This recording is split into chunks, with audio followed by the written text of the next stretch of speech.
पसंद नहीं आया है और जियोपॉलिटिकली भी बहुत अच्छी विजिट नहीं रही है। पर इसको हम एक कहते हैं एंटरटेनमेंट डिप्लोमेसी, ये नया वर्ड अब अमेरिका में कॉइन हुआ है और बाकी जगह भी।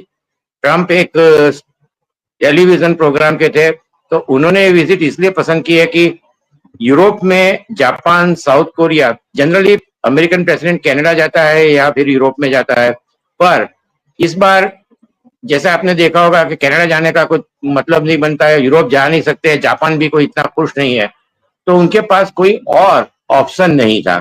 इसलिए उन्होंने जो एक बहुत रेयर थिंग है कि उन्होंने 3 दिन में 3 कंट्री विजिट किए, सऊदी अरेबिया, कतार एंड यूएई, और ये सेकंड प्रेसिडेंसी में उनकी फर्स्ट प्लान विजिट है। वो पोप के फ्यूनरल में गए थे, वहां भी उनका कोई अच्छा रहा नहीं, ड्रेस कोड और बाकी सब चीजों से काफी दिक्कत हो गई थी। अब इसमें यह था कि पहले से उनको पता था कि ये जो मिडल ईस्ट जाएंगे तो ट्रम्प को जो पसंद है, अब एक इसमें 3-4 चीजें बहुत क्लियर होती जा रही है कि ट्रम्प को कैसे हैंडल करना। तो ये मिडल ईस्ट में एमबीएस, कतार प्रिंस और दोहा यूएई ने बताया ट्रम्प को सबसे ज्यादा पसंद है पॉम्प एंड शो। तो उनकी इतनी आगता स्वागता जिस तरह की गई है, और ट्रम्प ने जो इंटरव्यू दिए हैं और बाकी जो उनके टेलीविजन पे जो उनके है, उससे लगता है कि ट्रम्प हमेशा ऑटोक्रेटिक और इस तरह के लोगों को ज्यादा पसंद करते हैं। दूसरी चीज जो आपने कही वाहियात, एक दूसरी चीज है कि उन्होंने जो स्पीच दी है उसमें कई चीजें लोगों को बहुत आश्चर्यजनक लगी है। एक सबसे पहले तो वो तो जो हम भी देखते हैं कि कभी डोमेस्टिक पॉलिसी और पुराने प्रेसिडेंट की क्रिटिसिज्म नहीं होती थी। ट्रम्प पानी पी पी के कोसते हैं और वो किसको कब कोसेंगे इसके बारे में किसी को पता नहीं है। दूसरी चीज, आप यदि देखोगे उनकी तीनों जो मीटिंग हुई थी, उन्होंने इस तरह की बातें की कि लोगों को काफी आश्चर्यचकित कर देगी। उन्होंने कहा Saudi MBS is very handsome, very tall, same thing कतार के अमीर ने कहा। पर सबसे बढ़िया ज्यादा बात हो रही है वो जो सीरिया के प्रेसिडेंट थे, उन्होंने सीरिया के प्रेसिडेंट के लिए कहा कि he is a very tall, how he looks and is very hot. तो ये चीजें जो कहते हैं कि अमेरिका के प्रेस में इस तरह की वाहियात बातें कभी किस प्रेसिडेंट ने की होगी, ये आपने देखा नहीं होगा। आपने एकदम सही कहा कि जो विजिट थी, पहली बार मिडिल ईस्ट कंट्री को इनकी जरूरत थी। कतार आजकल नेगोशिएटिंग कैपिटल आ रही है, और सऊदी अरेबिया, एमबीएस का आपको याद होगा कि जो उन्होंने जर्नलिस्ट खशोगी को मार दिया था, तो उसके बाद ट्रम्प भी बाइडेन ने कहीं वो लगाए।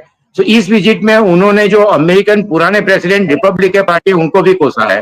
तो नियो कंजर्वेटिव जो है कि उन्होंने ये कहा कि now there America will not be, जो हम कहते थे कि global police for the democracy value, तो ये सब चीजें उन्होंने डस्टबिन में डाल दी है कि डेमोक्रेसी का कोई मतलब नहीं है, मॉरल वैल्यूज का कोई मतलब नहीं है। दो चीजों का मतलब है, एक उनकी कैसे आगता स्वागता होती है, दूसरी उनके फैमिली के लिए कितना बिजनेस हो सकता है। एक पहली बार एक प्रेसिडेंट है कि जो फैमिली के लिए, वो कहते बिजनेस अलग हो गए पर उन्हें जो प्रॉफिट होगा वो उनको ही मिलेगा। और आगे जाके आपको ताजुब होगा कि बुश रोमानिया गए थे, उनको एक कुत्ता दिया था, he used to love dog, उन्होंने वो फैमिली को देना पड़ा था कि president can not accept this kind of gift. अब ये जो विजिट हुई है उसमें कुछ इंपॉर्टेंट चीजें हैं कि पहली बार ऐसा हुआ है कि अमेरिकन प्रेसिडेंट इजराइल नहीं गए हैं। जनरली मिडिल ईस्ट में जाएंगे तो इजराइल जरूर जाएंगे, ये है। दूसरी चीज, उन्होंने जो चीजें वहां की है वो फॉरेन पॉलिसी में, अमेरिका की फॉरेन पॉलिसी के लिए भी कुछ लोगों की समझ में आ नहीं रही है। इसका एक कारण तो ये है कि जब वो मिडिल ईस्ट गए तो पहले कोई ऐसा कुछ एजेंडा नहीं था, एक्सेप्ट एक बात हो रही थी कि $400 बिलियन का उनको एक प्लेन मिल रहा है, उसके सिवा और कोई क्या चीजें होगी। जो चीजें हुई है वो बहुत ही ताजुब करने वाली है। उसमें सबसे ताजुब करने वाली बात है 2-3। एक, हुती सीज फायर। जनरली अमेरिका कभी इजराइल को पूछे बिना इस तरह की चीज नहीं करता है, और जब उन्होंने हुती सीज फायर डिक्लेयर किया, उसी दिन हुती ने उनके इजराइल के एयरपोर्ट पर बॉम्बार्डमेंट मिसाइल छोड़ी। तो इस तरह की चीजें बहुत ही अनयूजुअल है। और ये जो तेल अवीव एयरपोर्ट पे किया, तो उसी टाइम ट्रंप ने ये हुती का अनाउंस किया था। अब दूसरी चीज जो हो रही है, जो आपने कहा कि नेतन्याहू का मिडिल ईस्ट का बात करेंगे तो नेतन्याहू पहली बार गए थे बाइडेन को मिलने, उनकी अभी जो मीटिंग हुई थी इतनी अच्छी नहीं रही है। तो ट्रंप के लिए जो कहा जाता है लोग कि वो काफी विंडिक्टिव है, पर उनके लिए ये चीजें भी कोई मायना नहीं रखती है। एक ही चीज पर, मनी मेक्स हिम वर्क, ये बहुत ही क्लियर होता जा रहा है। क्योंकि आपको याद होगा, दर्शकों को भी शायद, कि 2017 में उन्होंने कतार के अगेंस्ट सऊदी अरेबिया और यूएई को सपोर्ट किया था। उन्होंने मुस्लिम कंट्री पे बान लगा, मुसलमान पे बान लगाया था। तो ये सब चीजें हुई थी, तो ये सब चीजें अब वो भूल गए हैं। उनको यूएई, कतार और सऊदी अरेबिया, वो ये कहते they are very good people, very great people, और 15 बार उन्होंने वर्ड यूज किया होगा हिस्टोरिक विजिट। तो ये इस चीज से एक चीज हम ये उनसे ले सकते हैं कि ट्रम्प के लिए what he lessons last he remembers, बाकी चीज उनके लिए कोई ज्यादा महत्व नहीं रखती है। नेतन्याहू ने इजराइल में जो किया है वो एक, अगेन हम ट्रम्प के लिए नहीं कह सकते कि उन्होंने नेतन्याहू को डस्टबिन में डाल दिया, क्योंकि जो नेतन्याहू कर रहे हैं वो ट्रम्प ने पहले ऑलरेडी कहा हुआ है कि वो गाजा में एक रिवेरा बनाना चाहते हैं। और उन्होंने यहाँ भी गाजा में कुछ ज्यादा बात नहीं की, पर उन्होंने इतनी बात की कि I would make it freedom land, और 20 लाख गाजा वाले खाली 20% सदर्न पार्ट में जाएंगे, बाकी पूरा गाजा स्ट्रिप नेतन्याहू कंट्रोल में लेना चाहते हैं। तो अभी तो 10 या 15 दिन में हम ट्रम्प को अनाउंस करते हुए सुने कि उन्होंने कोई प्रोजेक्ट कर दिया है। आपको ताज्जुब होगा कि सीरिया का जो हुआ, उसने सब पहले ये अनाउंस किया कि दमास्कस में वो ट्रम्प टावर बनाएंगे। वो आए, उनको वो मिले, इनके सर के ऊपर $10 मिलियन का टेररिस्ट का टैग लगा है और अमेरिकन गवर्नमेंट ने प्राइस डिक्लेयर किया हुआ है। अब जब वो आए तो उन्होंने कहा he is a very handsome, very hot man. ये लोगों को भी ये भी समझ में नहीं आया। और उसके बाद अर्डोगन टेलीफोन से उनके साथ अर्डोगन ने ज्वाइन किया सऊदी अरेबिया में। तो अब ये एमबीएस के लिए तो बड़ी बात है।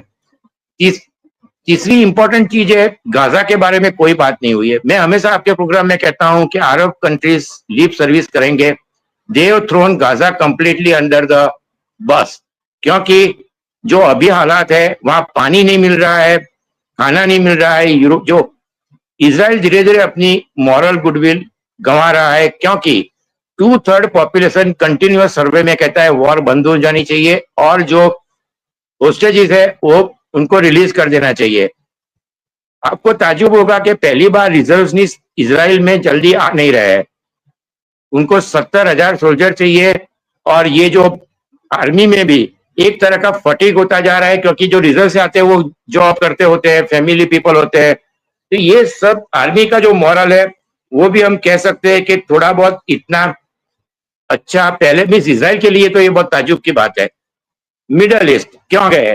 तो ये एक ट्रंप ने इलेक्शन में कुछ चीजें कही थी, यूक्रेन वॉर 24 घंटे में वो रुकवा देंगे। उन्होंने दूसरा कहा था इन्फ्लेशन कम हो जाएगा, चीजें सस्ती हो जाएगी। इनमें से कोई भी चीज नहीं हुई है, और इसलिए उनको कुछ हेडलाइंस चाहिए थी, एक क्विक विन कि लोगों को वो कह सके। और उनको ओबामा को जो पीस प्राइज मिला है वो उनको बड़ा खलता है। तो उनको कैसे भी वो सोचते हैं कि वो कहते हैं I am the best negotiator, I have very great peace plan. Ukraine की जो बात है वो हो नहीं पाई। वो सऊदी अरेबिया इसीलिए भी गए थे कि उस टाइम पुतिन आए और जेलेंस्की आए, पर जेलेंस्की तो गए, बट पुतिन ने उनको कह दिया कि नहीं। तो ये विजिट के बाद उनका प्लान ये था कि पुतिन के साथ मिले, जेलेंस्की के साथ मिले, अर्दोगान के साथ मिलकर कुछ अनाउंस कर पाए। पुतिन ने आज उनसे, कल उनसे फोन पे बात की। अब उन्होंने प्रेस कॉन्फ्रेंस में जो बात की है, आप कहते हैं ना कैसा वाहियात इंसान है। उसने ये कहा कि Putin likes Melania, first lady is very popular more than me, and I don't know this is good or not. अब आपको रशियन स्टेट मीडिया ने मेलेनिया के बारे में इतनी चीजें लिखी है, तो उन्होंने टॉक के बारे में तो कोई बात नहीं की। और ये इस तरह की बातें, इसका मतलब है कि पुतिन ने उनको कोई ज्यादा तवज्जो दी नहीं है। और उसी दिन 300 ड्रोन अटैक यूक्रेन में हुए। तो ये सभी चीजें देखते हुए उनको बाकी चीजों में कोई जितना होना चाहिए ऐसा कुछ मिला नहीं है। एंटरटेनमेंट डिप्लोमेसी, सऊदी अरेबिया में उन्होंने कुछ डील किए, यूए में कुछ डील किए, पर अब हम इसकी डिटेल में जाए तो सबसे पहले तो उनको $400 मिलियन का एक प्लेन मिला है कि जिसको वो एयरफोर्स 1 बनाना चाहते हैं, और उसमें ये लिखा है कि बाद में उनकी लाइब्रेरी में दिया जाएगा। इसका मतलब उनके पास रहेगा। अब इसमें सबसे बड़ी प्रॉब्लम है कि ये प्लेन 2023 में उन्होंने बेचने की कोशिश की, बिका नहीं था। दूसरी चीज है, यदि वो इस प्लेन को एयरफोर्स वन बनाए तो उसमें मिलियंस ऑफ डॉलर खर्चा होगा, क्योंकि सर्वेलेंस, सिक्योरिटी, क्लासिफाइड इंफॉर्मेशन पर उनको गोल्ड, उन्होंने काफी गेट अपने व्हाइट हाउस में भी लगाया है, दोनों जगह उनको अच्छी तरह पैलेस देख के वो बड़े ताज्जुब हो गए। उन्होंने कतार में कहा कि so much marble is very costly, I am builder so I know it is a fantastic palace. Same चीज सऊदी अरेबिया ने की, उनको वेलवेट कारपेट पे रिसेप्शन दिया। डोनाल्ड ट्रंप को मैकडोनल्ड बहुत पसंद है, तो उनको मैकडोनल्ड का एक स्टोर लगा दिया, अमेरिका में उनको अब मैकडोनल्ड कहते हैं, और पूरा हॉर्स और उनके साथ उनका एक पूरा सर्कस निकाला। कतार में उनका कैमल और उनके साथ सर्कस निकाला। टेस्ला कार, साइबर कार लाए थे मस्क की। ट्रंप के साथ में एक दूसरी चीज ये देखने मिली कि मस्क उनके साथ थे। इसका मतलब कि मस्क का इतना भी डाउनफॉल नहीं हुआ है कि बिजनेसमैन, साथ में वो सब बिजनेसमैन को ले गए थे, उसमें अमेज़न था, न्वीडिया था, बाकी बड़ी कंपनियां थी। उन्होंने प्रेस कॉन्फ्रेंस में ये भी कहा कि they all will go with a very big cheque. अब कभी कोई प्रेसिडेंट बिजनेस समिट में बिजनेसमैन के लिए ये नहीं बोलेगा कि सभी को अच्छी फैट अमाउंट मिलेगी। जो ट्रम्प जो कहते हैं, तो ये जो $1 ट्रिलियन की बात कर रहे हैं, $600 बिलियन उसकी बात कर रहे हैं, कतार वहां $1 ट्रिलियन करेगा, ये सब चीजें बहुत वाहियात है। ये उन्होंने 2017 में भी एक डील किया था, तो उसमें 7 महीने का, अभी वहां के मीडिया दिखा रहा है, पहले उन्होंने कहा 40,000 जॉब मिलेगी, फिर कहा 1 लाख जॉब मिलेगी, फिर कहा 5 लाख जॉब मिलेगी, एंड में कहा 1 मिलियन जॉब मिलेगी 7 महीने में। तो ट्रम्प जिस तरह बातें करते हैं, उस बातों को हम जुमलाबाजी कह सकते हैं, इसमें से कुछ नहीं हुआ। और वो मानते हैं कि एक किंग बड़े रिच है, they have lot of funds, पर रियलिटी में देखा जाए तो कतार की जीडीपी आपको ताजुब होगा $200 बिलियन है। तो अमेरिका का जो एलआई है कनाडा, उसकी $3 बिलियन है, और जो स्टेट कैलिफोर्निया है उसकी $5 ट्रिलियन है। अब उन्होंने कॉन्ट्रैक्ट साइन किया है $1 ट्रिलियन का, जिसको बढ़ करके उनके भी कॉर्पोरेट मीडिया कह रहे हैं अब $200 बिलियन का कंट्री कैसे $1 ट्रिलियन 5 साल में करेगा। सेम प्रॉब्लम आ रहा है सऊदी अरेबिया के साथ। वहां भी यदि आप देखो तो सऊदी अरेबिया ने सबसे ज्यादा बिजनेस किया है, वो ओबामा के टाइम में किया था, ट्रम्प के टाइम में इतना बिजनेस नहीं हुआ था। वहां ये जो कह रहे हैं कि $600 बिलियन का उनका बिजनेस होगा, सऊदी अरेबिया का टोटल डिफेंस बजट जो है, वो बजट और उनका सोवरेन फंड देखा जाए तो वो $1 ट्रिलियन से कम है। बाइडेन के टाइम में कुछ कॉन्ट्रैक्ट हुए, उसको इसमें जोड़ दिए गए हैं, साथ में कई कॉन्ट्रैक्ट ऐसे साइन किए जो आगे जाके होंगे या नहीं होंगे किसी को पता नहीं है।